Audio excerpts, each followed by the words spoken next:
Hello বন্ধুরা, আজকে first তোমাদেরকে একটা নতুন ভিডিও দিয়ে আমি শুরু করলাম আমার চ্যানেল। আমি এই চ্যানেলে প্রথমে মাছের ঝোল বানানো দেখাচ্ছি। তোমাদের কেমন লাগলো আমাকে জানিও। নুন হলুদ মাখিয়ে মাছটা ভেজে ফেললাম। দেখো, আমি ভাজতে ভাজতে কড়াইটা প্রায় উল্টে যাচ্ছিলো, এক হাতে ধরে যেহেতু করছি। তো এবার আস্তে আস্তে একটু জিরে দিয়ে দিলাম ফোড়নে।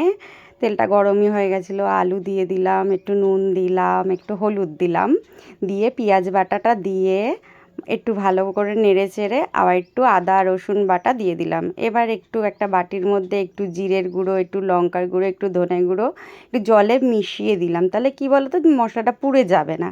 দিয়ে একটু কড়াইয়ে দিয়ে একটু দুটো কাঁচা লঙ্কা দিয়ে একটু টমেটো দিয়ে মশলাটা বেশ ভালো করে কষিয়ে নিলাম। তো এটা তো দেখতেই পাচ্ছ কত সুন্দরভাবে কষা হয়ে গেছে। তারপরে একটু জল দিয়ে দিলাম, মাছ ভাজাগুলো দিয়ে দিলাম, এবারে ধনেপাতা দিয়ে নামিয়ে নিলাম।